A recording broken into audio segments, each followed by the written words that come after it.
Welcome, everyone, to another edition of Minor Obsession. This is our, I think, third or fourth Climbing the Hill with Mike Hill. We've got the very special, the man, the myth, the legend, the athletic director to the greatest school in the world, the Charlotte 49ers, Mike Hill, with us. So, Mike, going to start it off real quick with the hardest question ever. Are we playing football this year? Is sports happening? Hey, we're still gearing up for that opener in Boone. I just got off the phone with their athletic director a little while ago, and I spoke with Coach Healy yesterday, and we're fired up about it. You know, it's a great opportunity to open up the season back-to-back top 25 opponents. Appalachian State and North Carolina. So we're really excited about it. Our guys are doing a great job, I think, trying to prepare while following all the protocols that we put in place and all the procedures to try to stay as safe as we can. For the time being, we are playing. Now, you know, it would be naive for any of us to think these things couldn't change on a dime, right? It's all very fragile. It's all dependent on, you know, the whole ecosystem really of colleges and college athletics. And so, you saw here just earlier this week that East Carolina and Marshall announced that they're going to postpone their game that was scheduled for the same date, September the 12th, for later in the year because of an outbreak at ECU. So, you know, I think this is what we're anticipating. We've got a really good testing protocol in place. And, right now I think we're at a 0.6 positivity rate in testing, which is phenomenal. And so you'd like it to be 0%, but the next best thing would be, I guess, below 1%, and that's where we are. So, credit to Coach Healy and the guys and the staff and our trainers who have just absolutely busted their tails to try to, allow us to have an environment where we can train safely and practice safely. And let's go try to kick it off in Boone. Since you brought up the low test results, that was one thing top of mind for me. You know, obviously we don't have the luxury of being in a bubble like some of the professional sports have been able to interject into their processes. What have you seen from the student athletes in terms of commitment to trying to stay safe and healthy to make sure the season happens? Because obviously those numbers are unheard of compared to our peer schools right now. Well, our guys, they want to play badly. Had an opportunity to meet with the leadership council of the football team a couple of weeks ago, as did our chancellor, because, we thought it was important and Coach Healy thought it was important that we hear directly from the leadership of the team and how they felt. Because, you get varying degrees of levels of enthusiasm for playing across the country. And you see some schools who are adamant who want to play, and then you hear of other programs where there's some discontent and concern about protocols. And so we wanted to make sure that we felt comfortable with the pulse of our team. And they made it very clear to us that, first of all, they're grateful and thankful for the opportunity and all the things that have put in place to give them a chance to play. And secondly, how important it is to them to play and obviously to play safely, but to play. And so, I think, again, it's a credit to them and to our coaches and to our staff who are instilling in our team, look, if you want to play, here are some of the sacrifices. You know what? It's a pain to wear a mask, but you got to wear a mask. You got to wash your hands. We got to sanitize equipment. We got to stay 6 feet apart whenever we can. Obviously, on the football field, you can't always stay 6 feet apart when you're playing the game. But, you try to basically mitigate risk is what we're doing. We can't eliminate it, right? But we can try to mitigate it, and that's what we're doing. And so, again, it's a challenge. It's one of the most challenging things I've ever been a part of. I give a ton of credit to Coach Healy for how he's managing it and modeling the behavior, he and his staff, wearing masks, staying distant socially, and to really emphasize it with our guys so they understand. I mean, if there's a small outbreak, if a couple of guys don't do what they're supposed to do and suddenly you have a cluster on your team, you shut down the whole team potentially, and so that reality, I think, has really set in with our guys. And they've seen other programs across the country have to shut it down. So, those are all cautionary tales, and our guys are listening. Mike, can you talk a little bit about being an athletic director during a pandemic? I know you have over 25 years of experience with Florida and everything else, but obviously never a pandemic. What does that look like? We're talking about the health situation. We're talking about scrambling for scheduling, which you've been doing a great job about. Even with, I went to the Niner Nights last night, and Coach Sanchez talked about the players coming in and being able to practice, which other schools aren't necessarily doing, that we were able to bring them back to school for that. Can you talk about all of that, everything that's going on in your head, and how you've kind of steered the ship through this? Well, I can't tell you how many retired ADs who I've spoken to in the last month who've said, thank God they're not ADs right now. I think they feel a lot of sympathy for those of us who are in leadership roles right now. But, I look at it this way, and I've talked about this with our head coaches and our senior staff is we have two options. We can either bemoan our circumstances and say, oh gosh, 2020, what a terrible year. Or we can look at this as an opportunity that we've been blessed with to lead a university and a program through two incredible crises in our nation's history, right? And so, we've been given that opportunity and that platform. And while we're all allowed at our maybe our lowest moments to struggle through it because we're human beings, we also have a really powerful opportunity and a responsibility to help guide people through a hard time. And so, there's no manual for this. There's no, I can't call my mentor or mentors and say, how'd you handle this when you dealt with this? Because none of them have. The last time something like this happened was a little over 100 years ago with the Spanish flu. And I think a lot of us have seen some of those black and white photos from the football game at Georgia Tech where some fans in the stands had masks on. So we know, it's not maybe unprecedented. It's unprecedented in modern history, though. And there's not a file drawer in my office that harkens back to the 1918 football season, right? So, I think what we're having to do is lean on one another.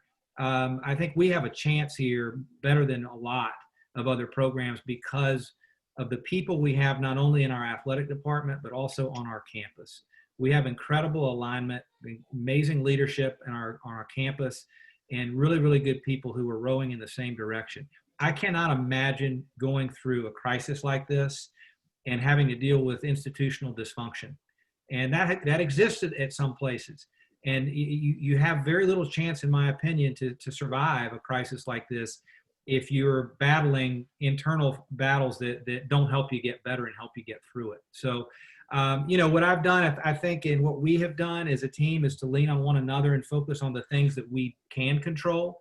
And you kind of laugh when you say the things you control, because right now it feels like you have no control over nothing, right? But we do have control over like how we're going to try to attack,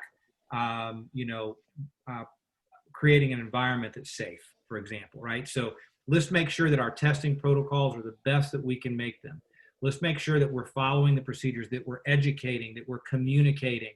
We're over communicating, in fact, right? And so, and in the end, I believe this, when this is behind us, and it will be behind us, we're still in the middle of a marathon. But when we get behind this, I believe that we're going to resume our competitive momentum. I really believe that is, because here's the deal. Everybody in the country who has an athletics program is in the same situation. Everybody's on pause. It's not like, oh, Charlotte is going through it and no one else is, right? So we're all going to resume when we resume. And I see no reason why we can't continue our competitive rise. And I'm fired up about it. I hope it happens this fall. If something changes and we have to delay, we'll adapt, we'll adjust. And I think that that's a credit again to our coaches who I've told them, I said, look, you guys, you're really in a larger sense, sort of a member of our board of directors here. We have weekly meetings, weekly calls, and I'm very transparent with them about not only what the athletics department is facing, but what the university is facing. I think they need to have the information along with us to help us problem solve and also remain incredibly flexible in their mindsets so that they can lead their teams and also contribute in these broader conversations about how we're running our department. You think about what sports teaches us, right? It is not uncommon for us to lose a great player to a season-ending injury that nobody planned on. It's not uncommon to have to deal with a really bad call late in the game. Maybe it costs us the game, right? We have to deal with those kinds of adversities all the time. Now, maybe we're dealing with our fair share of it right now. The world is.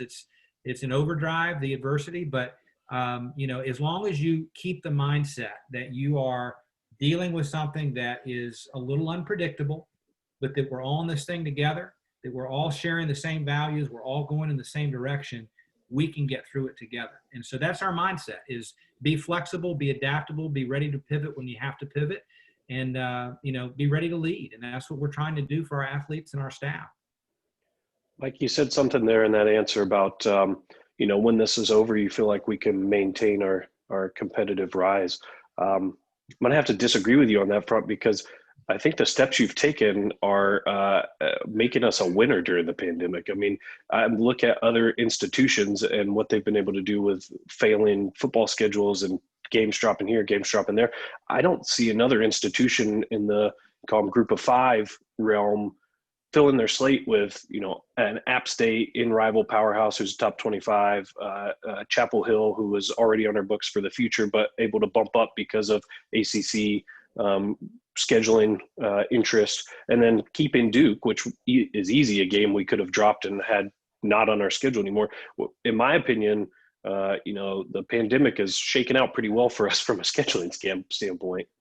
I don't know if Coach Healy would agree with that, but no, he would. Actually, he would. I'm kidding, sort of.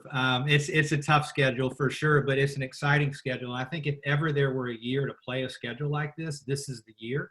It's just nobody really knows. Again, we hope we play the 11 games on our schedule, but we all recognize that, again, you could have a situation like what I just referenced earlier with ECU Marshall.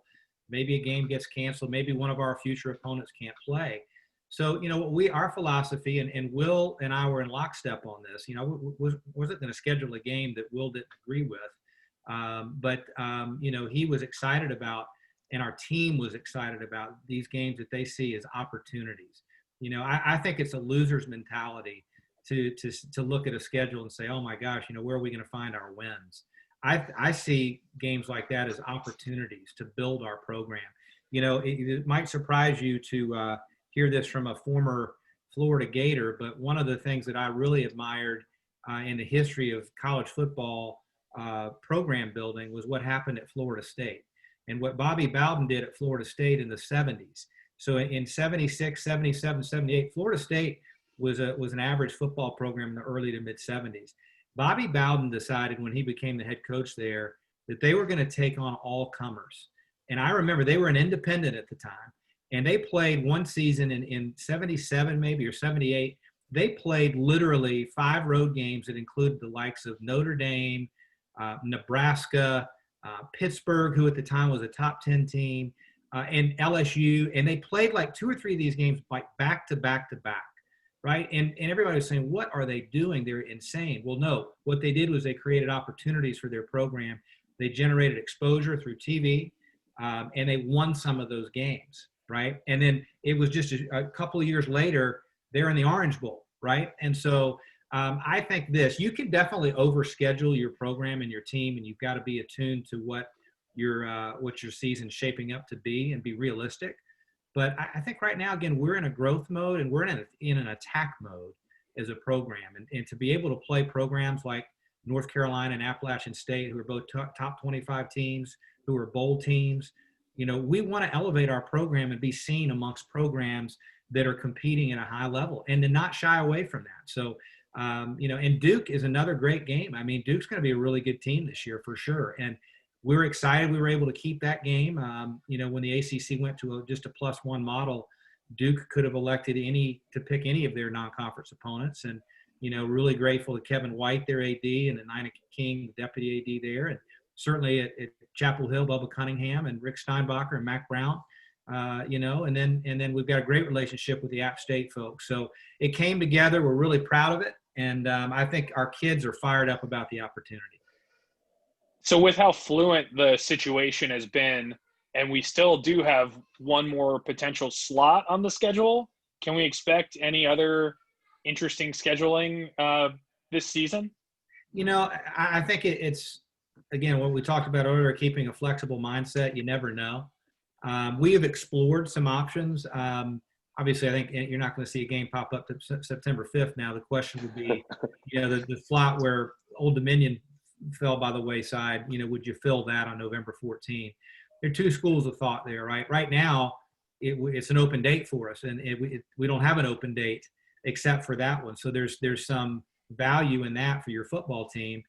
But you also realize that you may have some other open dates arise if we have an opponent who has an outbreak and can't play, or if we're in a similar situation. So, I think there's still an outside chance that we could look to schedule someone on the 14th of November, or if we have another game go away, we would try to adjust and see who might be available to play. But I don't know. I mean, I think right now 11 games feels pretty solid to me, and if we find a 12th game, that makes sense, we'll do it. But if not, then we'll stick with what we have and be ready to go. So with the importance you're placing on testing, making sure social distancing is in place, making sure the equipment's clean, all that stuff, there's got to be quite a few extra program costs this year, coupled with, at least for the first game, no fans. How are you managing revenue and expense on this front to try and keep the program going through such a tough time there? Yeah, these are really hard times. And I think that, and it's hard times for the university and for the whole state system, quite frankly, for the whole country in higher ed. And we've seen across the country, universities and athletic departments have to make really tough decisions. And, we've been able to resist taking some of the more draconian measures that we've seen some other programs have to take, Iowa, Stanford, others having to cut sports. And we're not in that position here. We're very fortunate of that. I think the reality is this, though, as our costs continue to increase, we're going to have to, get creative. I think that, just the testing alone, when we went from 1 test a week, which was the NCAA protocol, to going to 3 tests per week, which became the conference's protocol for sports when they're in their season, well, that tripled our testing costs, and we're talking 7 figures. It's major, major money, right? And so, and then that you've got the extra year of eligibility that the NCAA has granted for our athletes this year if they want to come back. That could add as much as $400,000 to $500,000 in expense if we decide to opt into that as well. So, and then we lost the season ticket revenue, and we lost the Tennessee game, which was $1.3 million. So we're in a financial crisis for sure in college athletics. I think we've been built to last here at Charlotte, and that's on the shoulders of our predecessors, and a credit again to our people and who have managed this so well. Darren Spees, our CFO, is a rock star, has done an amazing job. The university CFO, Beth Harden, and their team, we work closely with them, and then we've been good stewards, I think, in the athletic foundation, the 49er Club too. To, as I've said before, prepare for a rainy day, and this is a hurricane, right? So I think that we've taken some budget measures already coming into the year. We cut our operating budget by about 10%. Everybody participated in that. Every sport, every division, every unit of athletics. We'll keep an eye on enrollment and see what enrollment looks like here, since student fees are a part of how our program is supported. And so far, the enrollment numbers are very, very exciting. Looks like we're going to have a record freshman class. Can you believe that, in the middle of a pandemic? What does that say about the growth of this university and the attractiveness of it? And I think, we'll have a good handle on enrollment here about a week after classes start. But, there are good signs there. So we're going to have to fundraise hard here in the coming months. Our donors stepped up big time in the spring when we extended our spring sports and gave them an extra year of eligibility. Our donors raised all the money to do that. Now, that was about $100,000, and that was a lot of money to raise in a short amount of time. The $500,000 number, or whatever that number might end up finally being once we get our arms around it, is significantly more. But I have faith that we can raise that. And because our supporters believe in our mission. They believe in our people. They believe in our student athletes and our coaches. And that's the most tangible way they can help, is they say, you know what, I'm helping an athlete come back for an extra year that they would have lost otherwise, or that they sat out because of COVID, or because their season got shortened. They feel good about that, right? So, but yeah, it is an absolute financial hurricane that we're all in college athletics, and we're not done yet, unfortunately, having to figure out how to get through it. So let's hope that everything works out. What does 2021 look like with all fall sports, excluding football, moving into the spring? Well, I think you're going to have an event, damn near every day and every night. And people in our business have been stressing about, well, how are we going to manage all that? I would welcome that problem. If we've got to figure out how to staff, a softball game, a baseball game, and a soccer match all at the same time, let's go. We will figure that out. I mean, it will be a challenge for sure for our event staff, our game management staff, and the like, but we'll handle that. I mean, those are secondary concerns right now. The primary concern is the safety and the health of our student athletes and our staff, and trying to figure out a way to make all this work in an unprecedented crisis. And I think we're well on our way there. And if we're able to play those sports in the spring, we'll just have a lot going on. And we'll go from famine to feast, in a short amount of time here for our fans. They'll have a boatload of opportunities to come see our teams compete. Really excited about where a lot of our fall and spring sports are headed. Our softball team just had a big time pickup here this week. A first baseman who played at Louisiana Lafayette, which is if you know softball, they were ranked number 1 last year in the RPI when the season got shut down. They've been in the World Series a lot, and to have a player of her caliber come in is a significant get for Ashley Chastain. Picked up a big-time pitcher from Nebraska. I see what Coach Woodard is doing with baseball and the roster that he's building. Kevin Langen is going to have a tremendous team. I know Kevin and Karen are excited about their teams as well. It's just there's so much excitement, man. And I know they're chomping at the bit to play, and we're chomping at the bit to watch them play. So, we will happily deal with too many events going on at once. So on the fall sports moving front, what response did you see from coaches and student athletes? It's got to be a mix of emotions, right? Because they geared up to be ready for the season, and then shortly before the season was set to start, got moved to spring. So what type of response did you see there from them? Our coaches and athletes have been great about it. I think that they all recognize that whatever we might have been able to pull off in the fall wasn't going to be a complete season, because so many other conferences had already decided to cancel or postpone. So our schedules went from looking really strong and robust. I look at both our great golf programs, for example, had a great fall schedule. And, you look at all the opportunities that have fallen by the wayside, it's just made it really, really tough. Soccer schedules, they went from these tremendous schedules to next to nothing other than just Conference USA opponents. So I think that, their reaction has been, the spring makes more sense. And honestly, for those who question why are you playing why is it safe to play football and not safe to play volleyball or soccer? Well, that's not the decision point here. The decision point to move those sports to the spring was because the NCAA moved its championships to the spring. And our sports felt that they wanted to have continuity from their regular season into the championship segment, right? If the NCAA had said they were going to conduct fall championships for those sports, then we would have played those sports in the fall. I still think there's a chance that cross country will compete in the fall, because you can't really relocate cross country to the spring because of indoor and outdoor track seasons. So that's why those decisions were made. And the NCAA made the decision to relocate the championships to the spring because they had established a threshold that if more than 50% of conferences had decided not to compete in the regular season in the fall, that they were not going to hold a championship in the fall. Well, that happened in men's soccer and women's soccer and volleyball. And so that is why the NCAA moved those championships to the spring, because there were fewer than 50% of the conferences were even going to compete in the fall in those sports. So our teams have handled it as well as they can. Again, turbulent times. I can't imagine being it's hard enough, being a full-fledged adult here, navigating these situations. And imagine being in college and going through all this right now. I mean, so I really admire our athletes and how they're handling, unprecedented adversity. So, Mike, last thing before we get you out of here.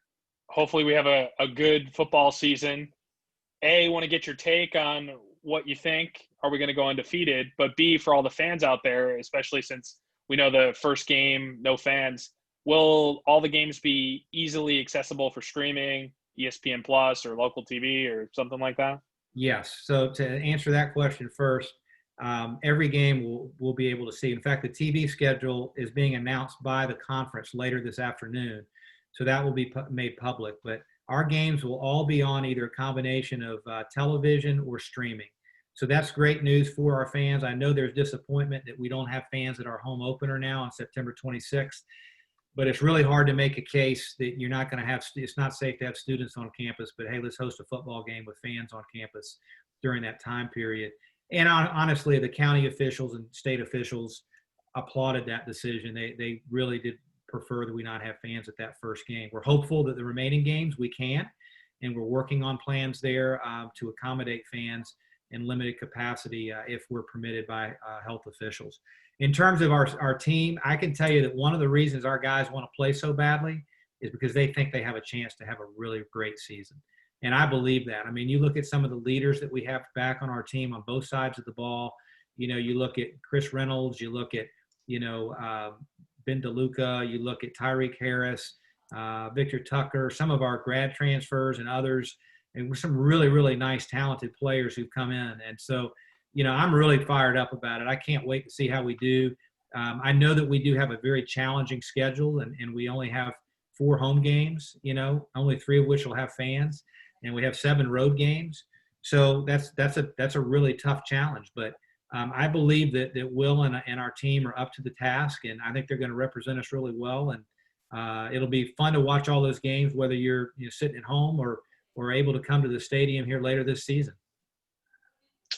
Heard it there first. One of the best seasons coming, right? Let's go. Well, Mike, thank you so much for your time. We appreciate it. We'll have to get you back at the end of the year, hopefully talking about our unbelievable football season and how crazy of a schedule January to April is going to be if you're a sports fan. And hopefully Minor Obsession is going to have a lot more to talk about in those 4 months there. Absolutely. Well, appreciate you guys covering us the way that you do and supporting us, and to all of our fans. We're so grateful for your support of our program, and just continue to hang in there. Hope everybody remains safe and healthy. And we look forward to kicking the season off here soon. Thanks, Mike. Awesome.